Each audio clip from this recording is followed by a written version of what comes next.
ভাঙি লণ্ডভণ্ড কৰিলে দুষ্কৃতিকাৰীয়ে এক উত্তপ্ত পৰিস্থিতিৰ সৃষ্টি হৈছে জনাই আছো আৰু গৌৰীপুৰত এক উত্তপ্ত পৰিস্থিতিৰ সৃষ্টি হৈছে শহীদ দিৱসৰ দিনাই শহীদ বেদী ভাঙি লণ্ডভণ্ড কৰিলে দুষ্কৃতিকাৰীয়ে গৌৰীপুৰত থকা অসম গণ পৰিষদ দলৰ কাৰ্যালয়ত শহীদ দিৱস যেটো পালন কৰা হৈছিল আৰু শহীদ দিৱসৰ দিনাই দুষ্কৃতিকাৰীয়ে শহীদ বেদী ভাঙি লণ্ডভণ্ড কৰে আৰু ইতিমধ্যে ঘটনাস্থলীত আৰক্ষী উপস্থিত হৈছে সোমবাৰে যেটো সজাই পৰাই তোলা হৈছিল শহীদ বেদীটো আৰু দুষ্কৃতিকাৰীয়ে ইতিমধ্যে ভাঙি লণ্ডভণ্ড কৰিছে শহীদ বেদীটো আৰু যাৰ ফলত এক উত্তপ্ত পৰিস্থিতিৰ সৃষ্টি হয় আৰক্ষীৰ সজাতি দল ঘটনাস্থলীত উপস্থিত হৈ ইতিমধ্যে পৰিস্থিতিৰ বুজ লৈছে আৰু এই ঘটনাৰ লগত আচলতে কোন জড়িত আছে কোনে এনেধৰণৰ কুকৰ্ম এনেধৰণৰ কাণ্ড সংঘটিত কৰিছে সেয়া লৈ পেলেও তদন্ত আৰম্ভ কৰিছে আৰক্ষীয়ে গৌৰীপুৰৰ পৌৰ আঞ্চলিকৰ উদ্যোগত যেটো শহীদ দিৱস পালন কৰা হৈছিল সজাই পৰাই তোলা হৈছিল শহীদ বেদী আৰু শহীদ দিৱসৰ দিনা এনেধৰণৰ ঘটনাক লৈ এতিয়া তীব্ৰ প্ৰতিক্ৰিয়াৰ সৃষ্টি হৈছে দুষ্কৃতিকাৰীয়ে শহীদ বেদী ভাঙি লণ্ডভণ্ড কৰিছে আৰু ইতিমধ্যে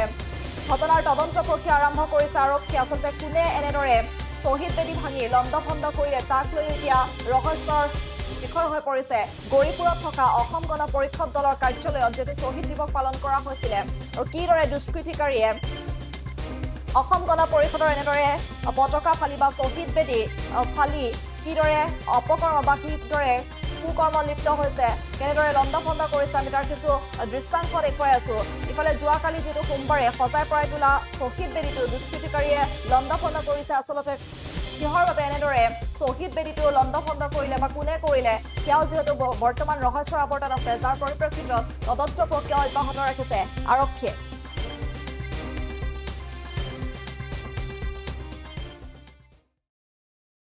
আজি শহীদ দিৱস আপোনালোকে নিশ্চয় বিদিত যে বিগত 6 বছৰীয়া অসম আন্দোলনৰ কালছোৱাত আমাৰ অস্তিত্ব ৰক্ষাৰ বাবে যিসকল স্বনামধন্য বীৰ সন্তানে নিজৰ জীৱন আত্মাহুতি দি আমাৰ এই আন্দোলনক সফলতাৰ বাটত আগবঢ়াই লৈ গৈছিল সেইসকল বীৰ আজি আমাৰ মাজত নাই যদিও তেওঁলোকৰ স্মৃতি আমি ৰোমন্থন কৰোঁ আৰু প্ৰতি বছৰে এই 10 ডিচেম্বৰৰ তাৰিখটোত আমি তেওঁলোকক আনুষ্ঠানিকভাৱে শ্ৰদ্ধাৰে সোঁৱৰোঁ। চৰকাৰলৈ কিবা আহ্বান আছে নেকি?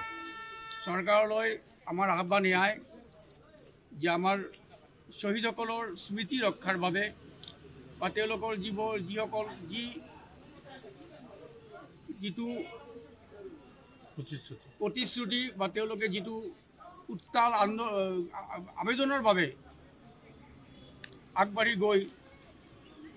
এখন ধুনীয়া অসম সৃষ্টি কৰাৰ যি মানসিকতা তেওঁলোকৰ আছিল সেই মানসিকতা আজি সম্পূৰ্ণভাৱে আমাৰ সফল হোৱা নাই আমি আশা কৰিম তেওঁলোকৰ যি আবেগ সেই আবেগক পুনৰ প্ৰতিষ্ঠা হওক তেওঁলোকৰ প্ৰতি ন্যায্য প্ৰাপ্য সন্মান যিটো আমি মৰণোত্তৰভাৱে দিব লাগে সেইটো আমাৰ চৰকাৰে দিব লাগে এইটো ইতিমধ্যে আমি জানিব পাৰিছোঁ আমাৰ চৰকাৰে কিছু হাতত লৈছে সেইটো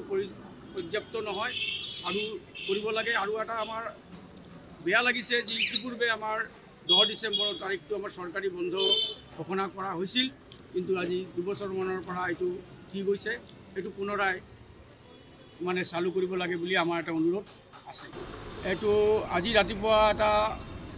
অঘটন হৈছে নোহোৱা নহয় ইতিমধ্যে আমি প্ৰশাসনক বস্তুটো জনাইছোঁ যোৱাকালি সন্ধিয়া আমি এই শহীদ বেদীৰ যিটো মণ্ডপ এইটো নিৰ্মাণ কৰি আমি ৰাতি 9 বজাত ঘৰা-ঘৰি গৈছিলোঁ ৰাতিপুৱা আমি প্ৰত্যক্ষ কৰিলোঁ যে কোনোবা দুষ্কৃতিকাৰীয়ে নিশাৰ আন্ধাৰৰ সুযোগ লৈ এইটো ভাঙি থৈ গৈছে আৰক্ষীৰ পৰা কিবা সহায় পাইছিলে নে তাৰপিছত আমি আৰক্ষীক এইটো বস্তুটো জনাইছোঁ আৰক্ষী মানুহ আহিছিলে আমাৰ ভাৰপ্ৰাপ্ত বিষয়া মহোদয় তেখেতো আহিছে আমাৰ লগত আলোচনা কৰিছে তেওঁলোকে আমাক আশা দিছে যে আমি চেষ্টা কৰি আছোঁ তদন্ত কৰি আছোঁ আমি দুষ্কৃতিকাৰী পালে আমি আপোনালোকক এই ক্ষেত্ৰত অৱগত কৰিম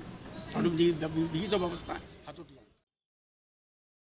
যিকোনো খবৰৰ বাবে যোগাযোগ কৰক 7099017330 লগতে 7099017110 নম্বৰত। যিকোনো খবৰ